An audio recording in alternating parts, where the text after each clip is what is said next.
portfolio project. It's a mandatory project for this portfolio. I don't have the choice, and I worked on it. In first time, blockchain is a decentralized system to make a transaction. I choose this example to simplify in first time. For example, the objective of the blockchain is to decentralize the finance. In the classical system, the finance is controlled by the government or the banks and other enterprise. The decentralized finance use new technology like blockchain to share this power of the finance and to simplify the transaction with this technology to decentralize the node. You don't have one big node to approve some transaction. You have a lot of nodes, a lot of users to approve some transaction and to contribute of this technology. This is a technical example, technical diagram. The blockchain is a chain of blocks. For example,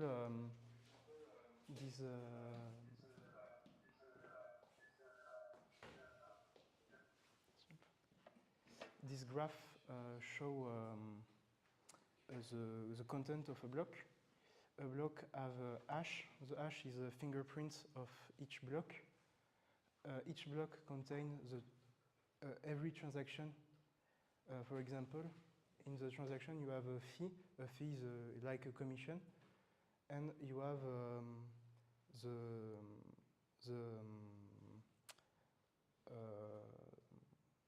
for example, if I send one coin of my money, my address and the address of the receiver.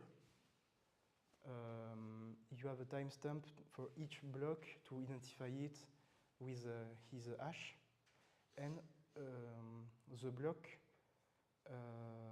is linked by his previous hash, and by this system you have like the name blockchain, and you can't cut it because each block have a fingerprint and is approved by the network.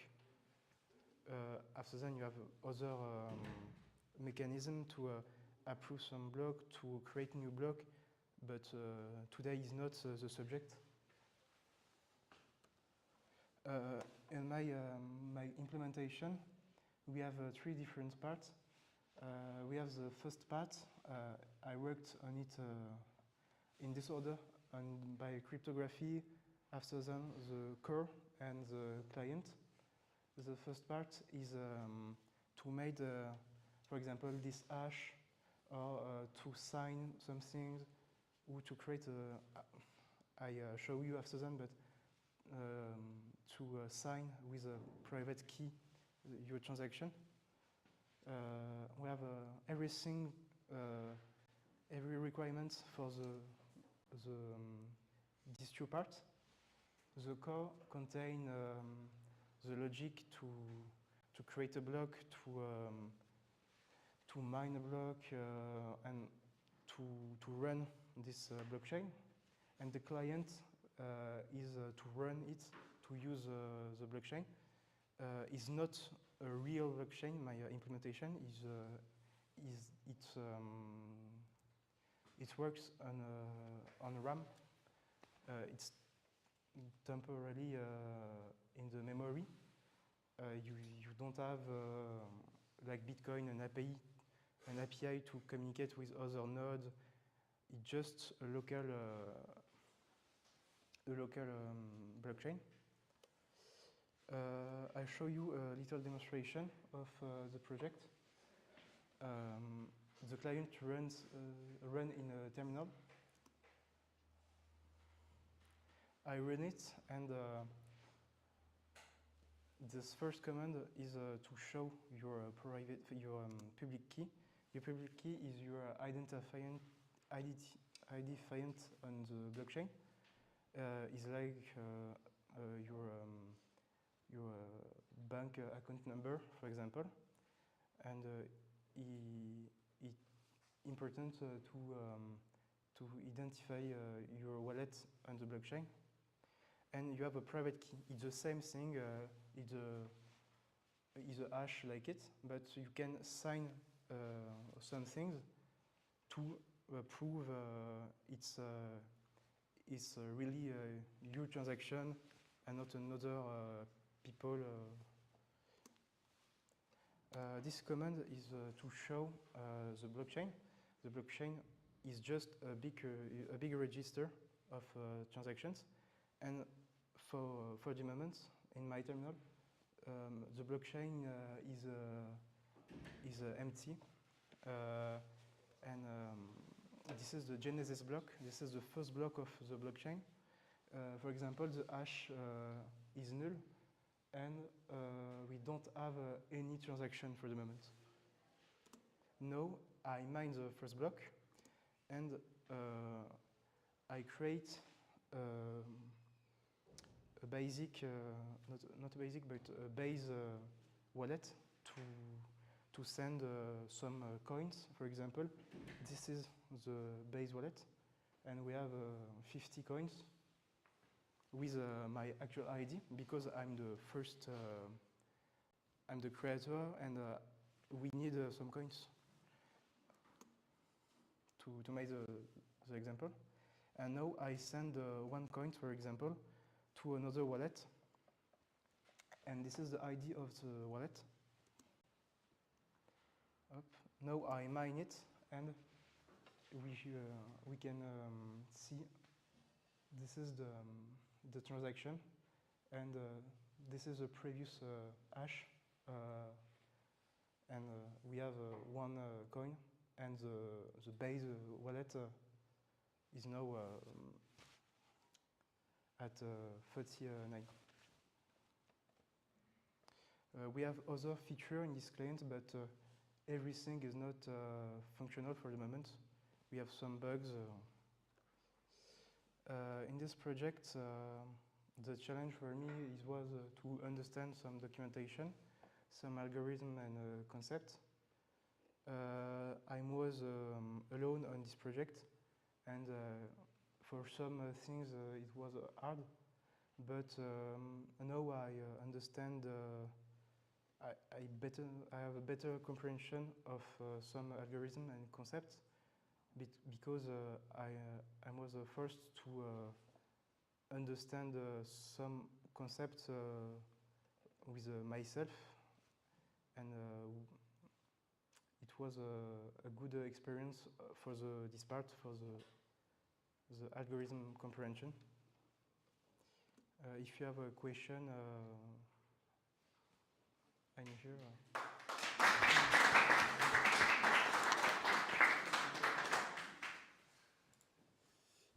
Thanks, Melvin. We will do the first part of question in English, and after, for other question, we will switch in French. Okay. Thank you for the presentation. It's really hard to talk about blockchain with a presentation, because you don't have beautiful colors or beautiful images and something like this, like in the full stack, for example.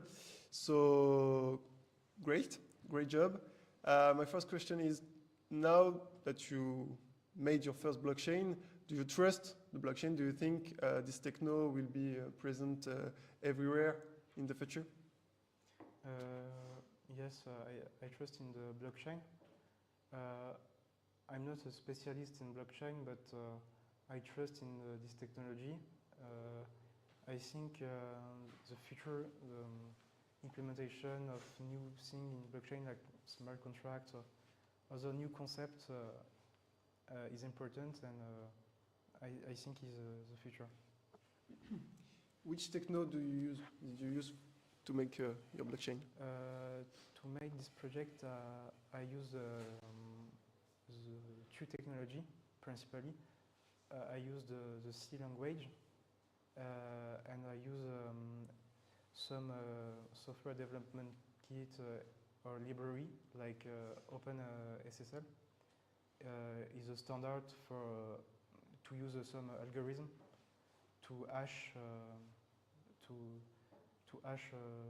some things or to sign some things in C. Okay, and according to you, do you think we need a big level in C to make a blockchain, or it's more documentation and understand how it works? Did you learn a lot of new things in C, for example? It's important to have a good comprehension of this language, but it's not the most hard in this project. The most important is to understand the concept.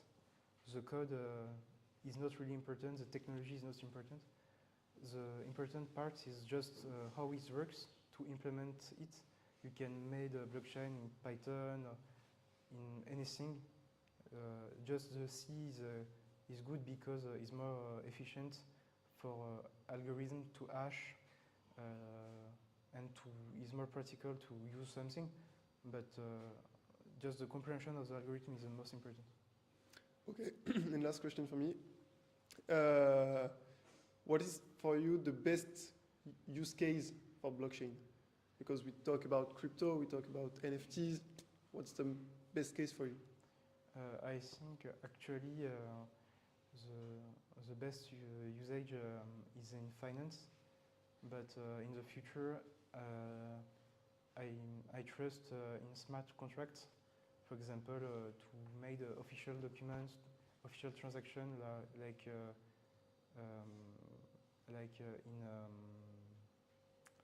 to sell a home, for example. I think this is the future. To make an universal protocol and actually we depend of the government and the official papers. I think the blockchain can simplify it. Okay, thanks. Students, questions?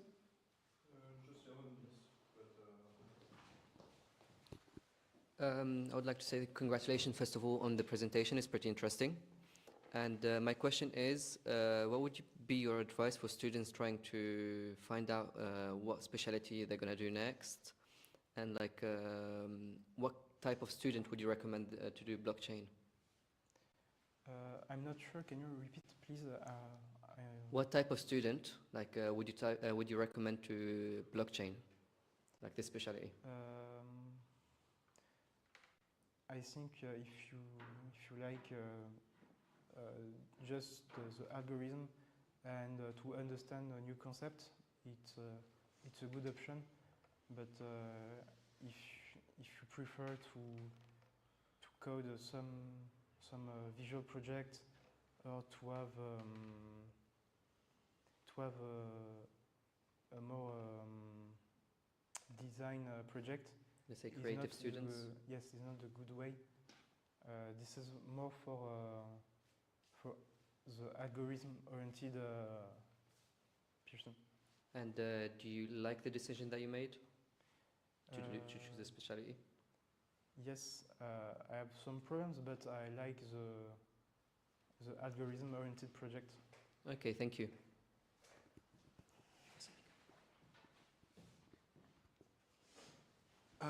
For the first time, good job for your presentation. Thank you. Now you know it's the end of your specialization.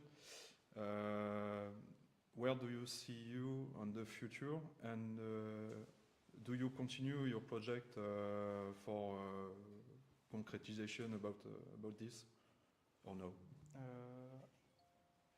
Actually, I don't think I continue this project because I trust in blockchain, but I don't want to work on this technology. I like this technology. I use it in private usage, but it's not my objective. Was a school project, but after then I prefer to work on system projects, on implementation or cybersecurity problems. But, Like it was a good Thales or experience. Naval Group? Yes. Okay. Okay, thank you.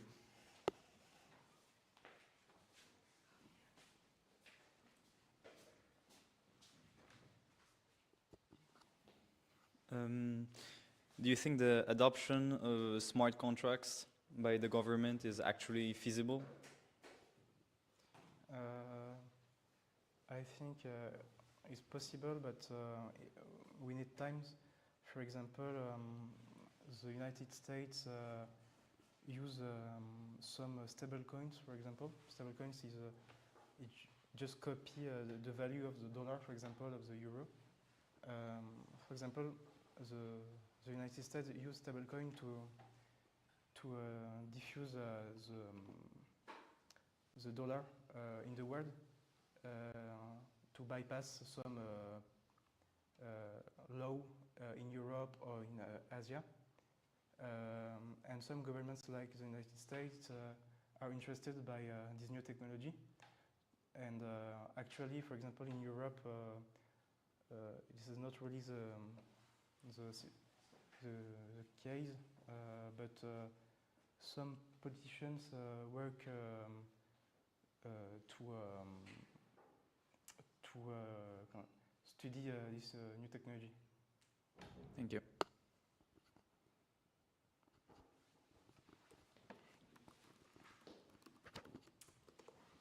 Merci Melvin pour cette orale. Moi j'avais une question un peu plus orientée étudiant.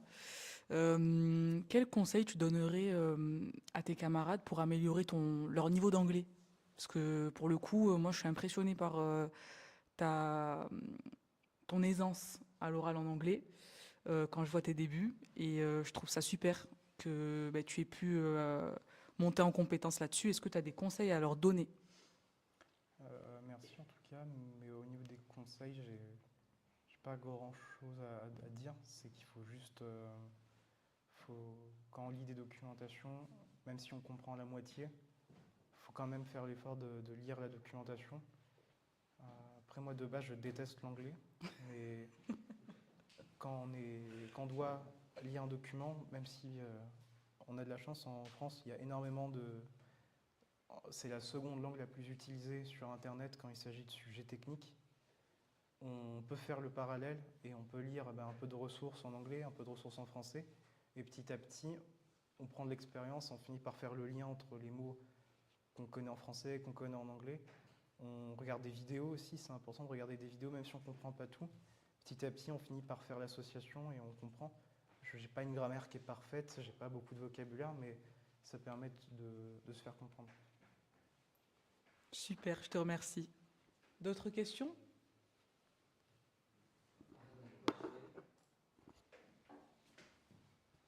My next question is, what do you think your next... Il y a quelqu'un qui a une question?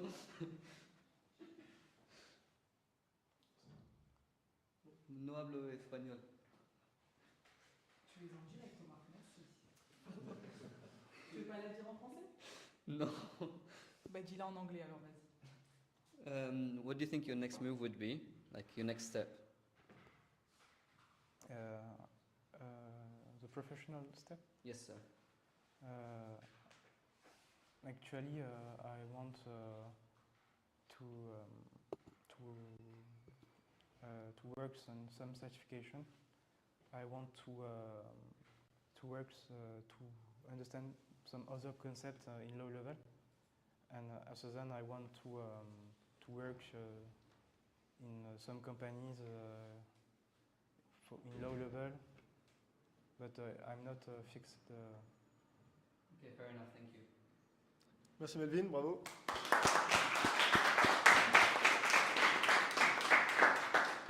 On revient tout de suite, le temps que Xavier puisse s'installer.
Hop, donc maintenant on va pouvoir passer du coup à la deuxième présentation, celle de Xavier pour un projet axé cybersécurité.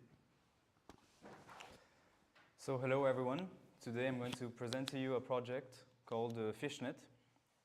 Fishnet is a web-based platform where you can enable organizations to create phishing campaigns to train their employees.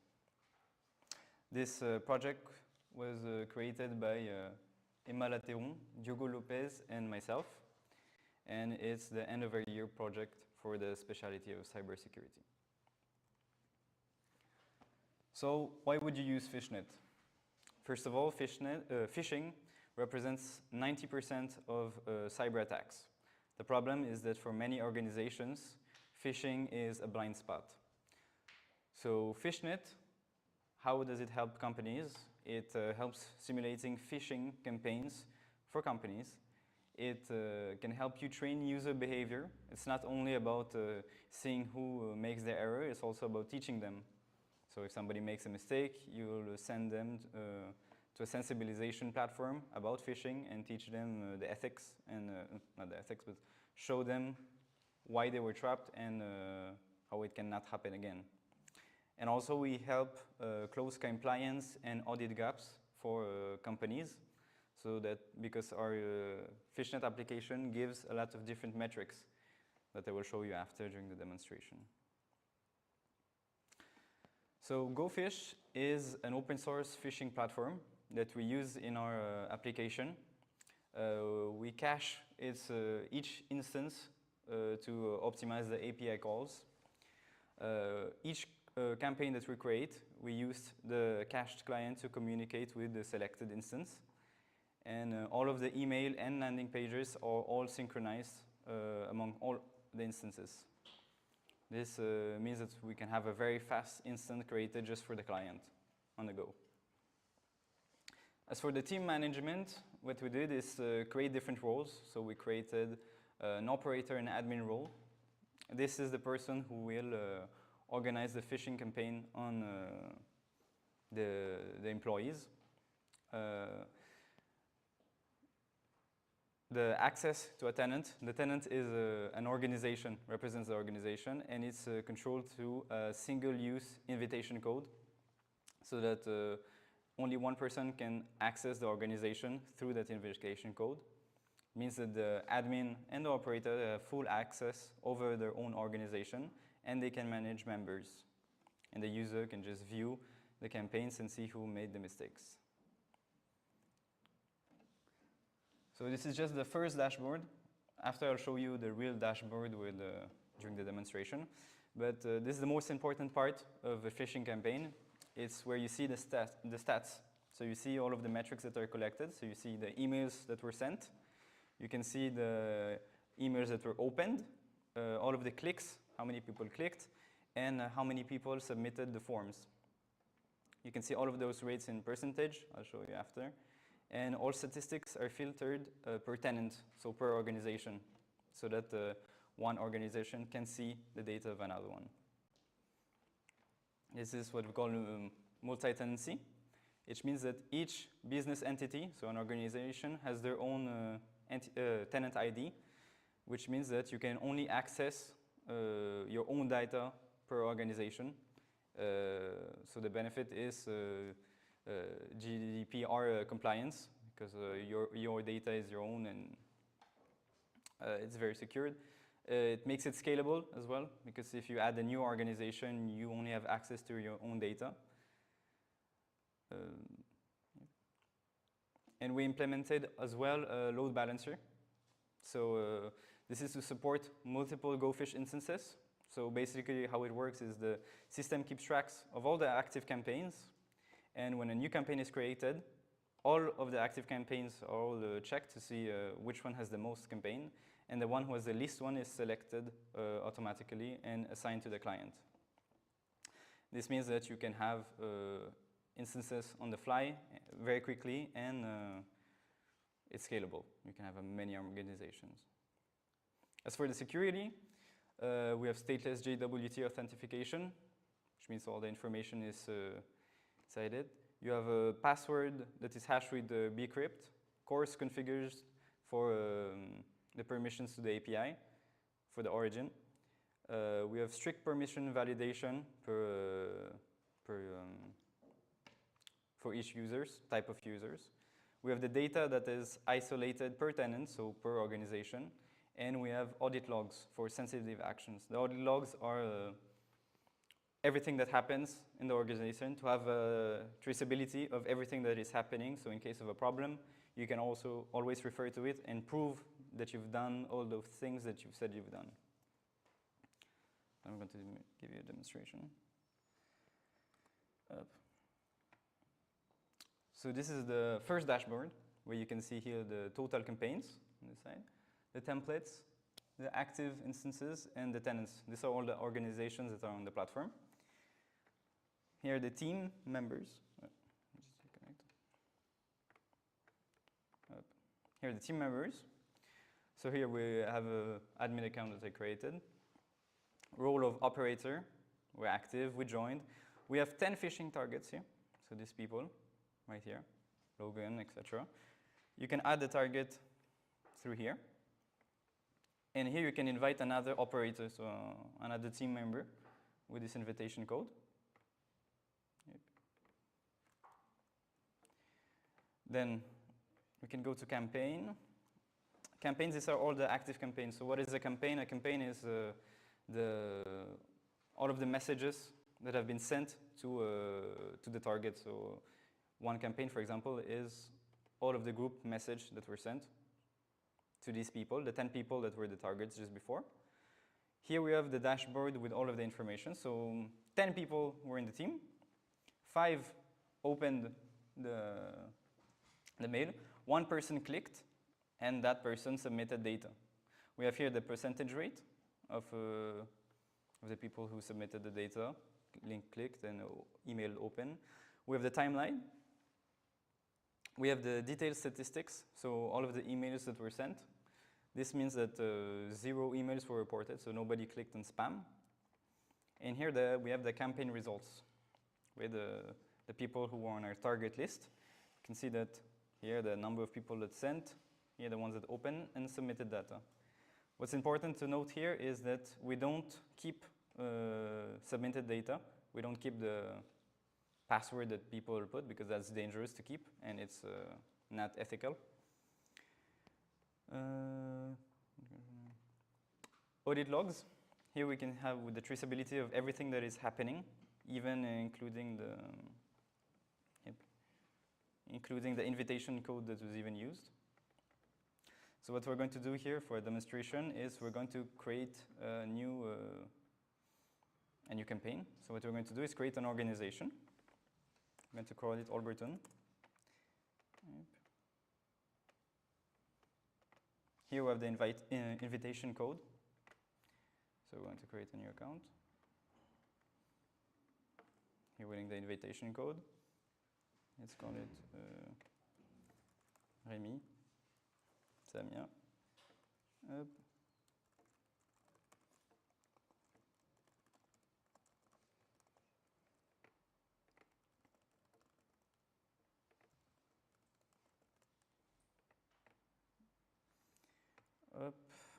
Here we have a new tenant, so a new organization.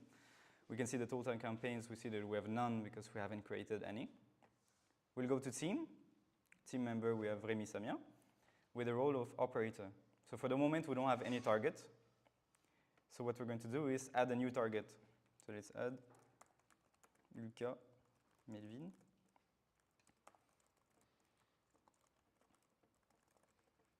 Position.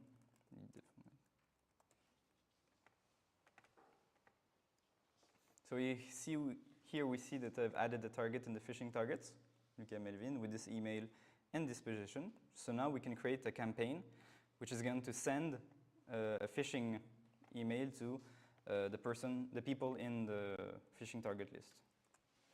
So it's Q1, quarter 1, security awareness training. This is the name of the campaign. We're going to select a template. We'll create the campaign, and that's it.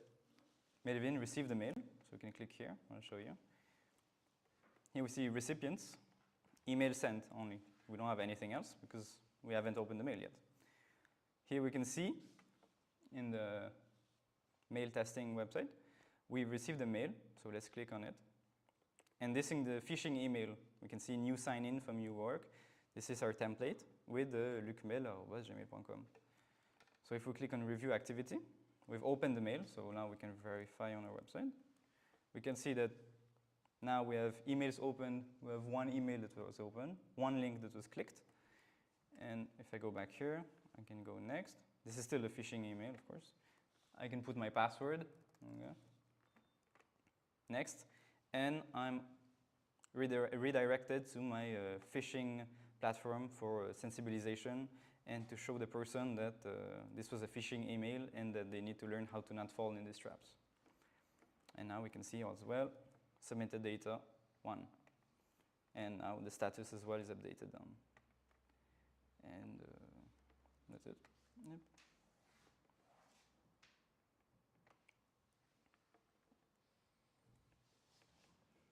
So for the technologies used, we used Flask and Python because it's light and Python is easy to use and easy to deploy something fast. And also GoFish uses library. This is Python based. SQL Alchemy for relational DB using Python and to have something elegant and clean. Flash JWT for security purposes, and React, Vite, and Tailwind CSS for modernity. So what did we learn? We learned that we learned ethics. We learned that it's very important to have consent and transparency and to have legal compliance. We need to have approval and written authorization to do these tests, once it's illegal. Everything has to be in writing. You have to be aware of all the policies that are communicated, and you need to authorize the company to be able to opt out, so to stop the phishing campaign at any time they want. And you have to have compliance with cybersecurity laws. You need also data protection and ethical use. If you find a vulnerability, you shouldn't abuse of it. You need secure storage, limited retention, which means that you don't keep the data you get. You need anonymized results. You don't keep the person who made the mistake. And you need also responsible reporting and improvement. You don't shame a person because he made the mistake. The purpose of this application is to teach and to learn from your mistakes, and that's why we give also a sensibilization platform for you to learn on how to not fall with these traps. And it's very important as well, documentation and a complete audit trail for companies who want to reach compliance. Next steps for this application is maybe a redirection to an awareness platform, something really specialized based on what type of campaign they fell. Maybe a multilingual support for English, French, Spanish, anything. And multi-channel simulations. So smishing, for those of you who don't know, is SMS phishing, and vishing, which is voice phishing. And maybe also automated compliance reports for security audits. Thank you.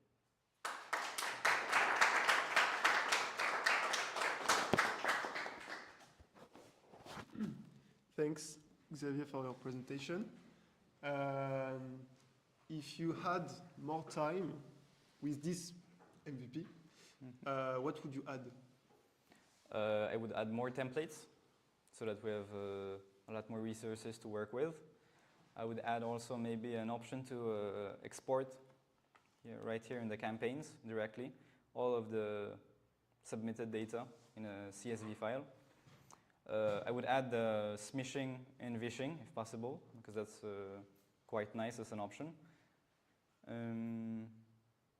But the language as well, the multilingual support. And do you have some tips to avoid being trapped?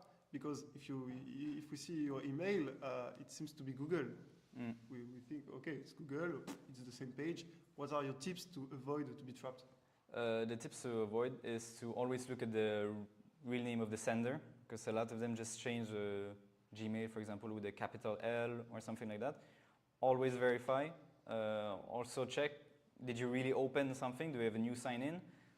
If somebody tells you, click on this bank account link, don't do it through the email, do it directly through the application, because anyway it's going to be there if it's real, and at least you pass through a real source. And always be aware, on the lookout for this kind of traps. The problem is that phishing attacks are very popular because a lot of people don't expect them, and in the mind of the people, phishing attacks are very badly made. They're not clean, they don't look nice. The thing is here that people can make phishing emails that look like this. Here, a lot of people, if they would go on my computer and I tell them, oh, can you log in with your account? I'm sure some people here would even fall for the trap, like they would try to log in, they try something, and actually they send me my information if I just leave my computer on.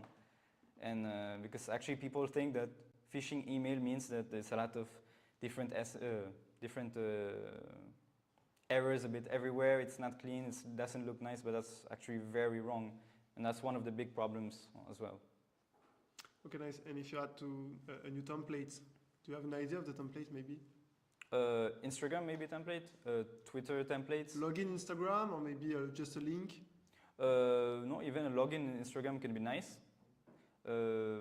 Same for Twitter. You can make a lot of different phishing stuff. You can make a new connection has been detected. You can make so many different types of phishing, not even just for username and password. There's a lot of crypto phishing as well. Some people, they say they have a new project. You go on this site, you can do this, and you connect, you link your crypto wallet, the guy receives it, you can still access his application, but he got also your wallet at the same time, or stuff like that. Okay, and what are the steps to implement? Maybe the tenants can create a new template, or is only the admin of the platform?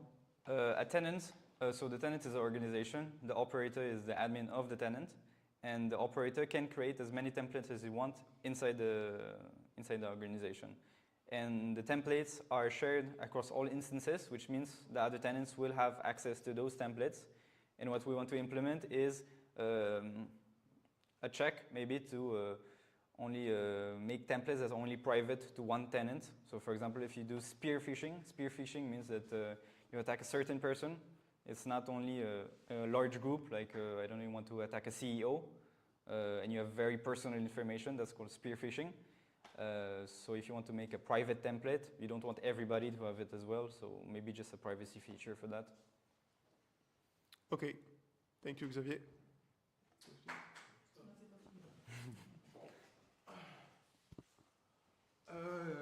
Congratulations to your presentation. It's a good project because, like Remy said, all the time the first problem of cybersecurity is between the chair and the keyboard. I think your project, if you publish it can have a good, I invent the word for avenir. Good impact on the future. Now, for the security of data of your of the users, what do you implement on your website for be sure to don't attack your website? So to access an organization, you need to be invited. The way to be invited is through an invitation code, and only the operator can create an invitation code. And so first, that's the first layer of security. Second thing is that we don't keep the data. We only put a check showing that they pushed the data, that they submitted it, but we don't keep it, so that nothing is on our application, nothing is really dangerous. We only keep the basic information that anybody can get on a LinkedIn of an employee. Okay, thank you. And congratulations. Thank you. Okay, so I'm going to congratulate you again on your project. It was pretty interesting. My question is, if I'm not mistaken, I've seen you worked with 2 other people on the project, right? Yeah. how easy has it been working with them on a cyber security project while you're far, and like, is there like any risks of security breaches or stuff like that? Actually, that's a good question. It was very fun, now that I look back. I'm not really used to working with a bigger group like 3. I don't even think we've ever done a project with 3 people. At first, to scatter all of the tasks between ourselves, it was more of a difficult task because we didn't really know how to do it. But in the end, what we did is we had all of us, our separate branch. We tried doing a sort of draft, a small draft of all of our works, and after we tried merging all of our stuff to make this project that you see right now.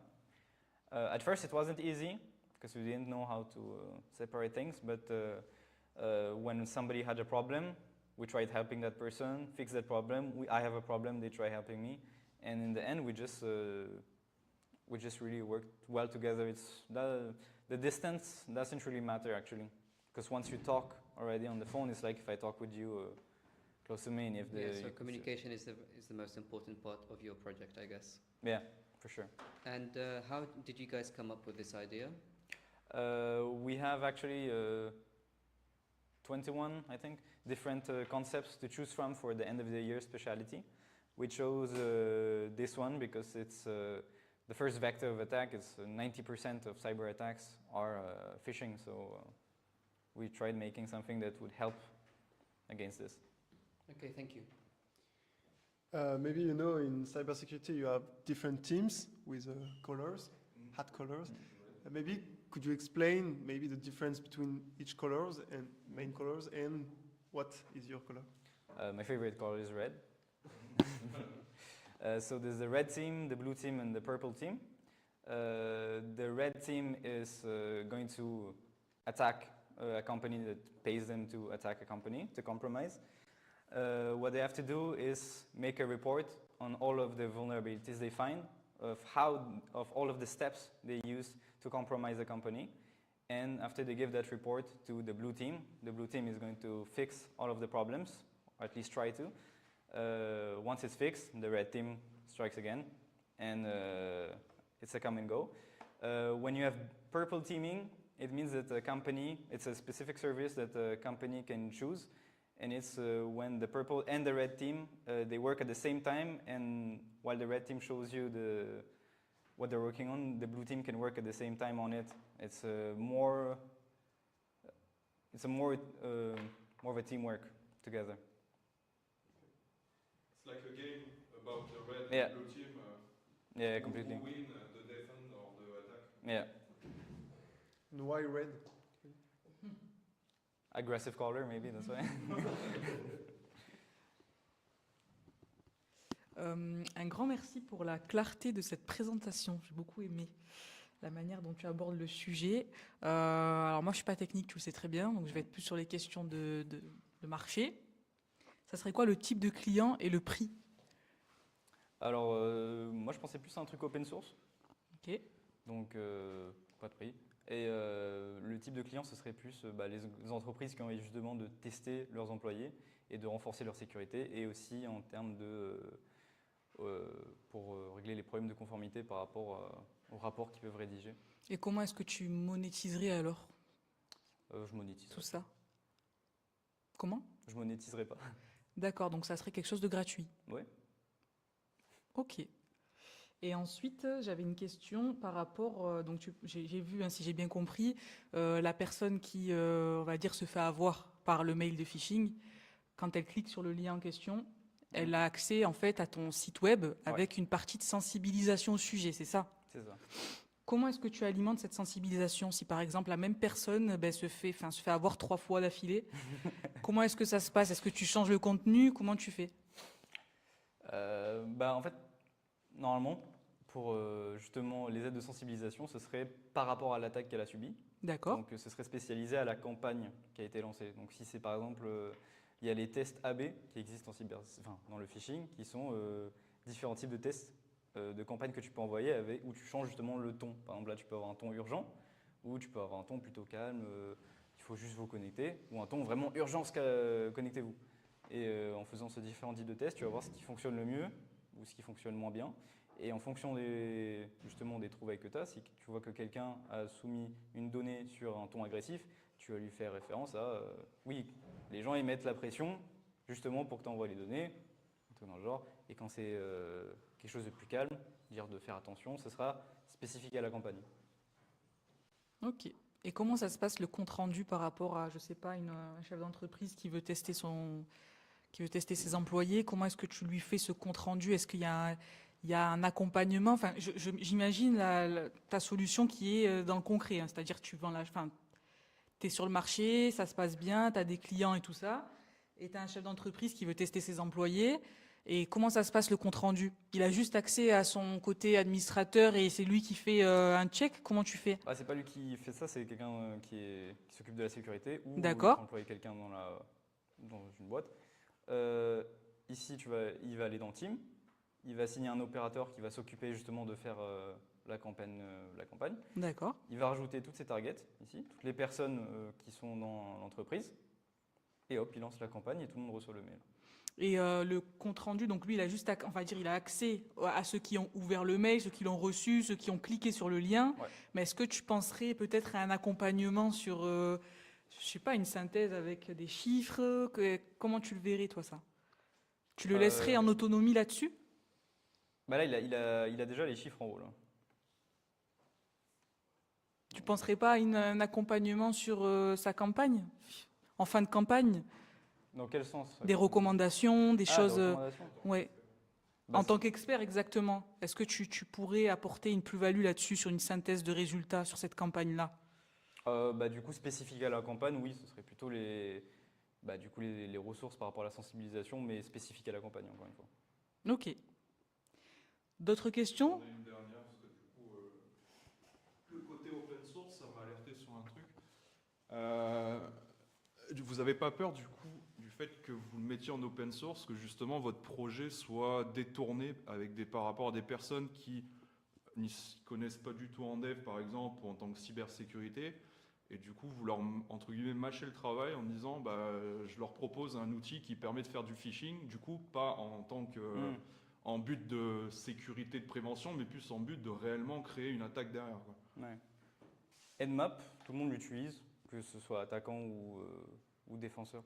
Tous les trucs que tu utilises, tu peux l'utiliser en attaquant ou en défense. Tous les outils cybersécurité, ce sera toujours utilisé par les attaquants et les défenseurs. Le truc, c'est que tu devras toujours faire des outils d'attaquants pour pouvoir défendre. Oui, bien sûr. Surtout que tu n'as pas accès aux données.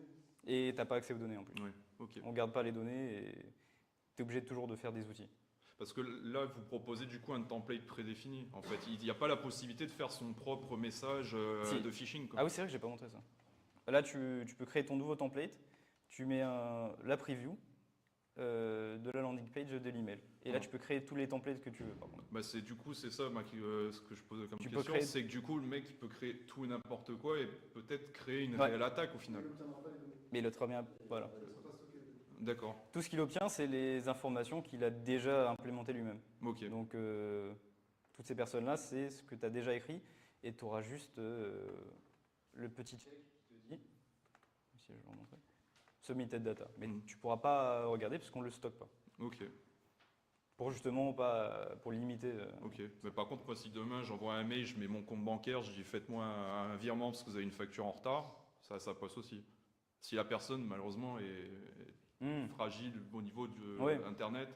Le problème avec les attaques en phishing, c'est qu'elles sont très simples à mettre. Oui. Là, tu n'es même pas obligé de passer par ça. Là, c'est vraiment plus pour le côté entreprise et reporting. Si tu as envie de faire ta propre attaque phishing d'un point de vue black hat, tu ne passeras pas par ça parce que tu n'as pas besoin de la partie reporting, tu as juste besoin de la partie données. Et vu que le phishing, c'est assez simple à faire, tu n'as pas besoin de passer par ça et tu récupères juste toutes les données toi-même de ton côté. Tu ne passerais pas par ça. Ça te donne plus de features auxquelles tu n'as pas besoin. Du coup, tu n'as pas d'intérêt à passer par ça. Ok. Je te remercie. Good. Bon, Bravo. Prochain démodé, je n'ai pas la date, mais ce sera les C27 en fondamentaux. 19 mars, 20 mars. 20 mars. Donc rendez-vous le 20 mars. Salut à tous, merci pour votre présentation et à très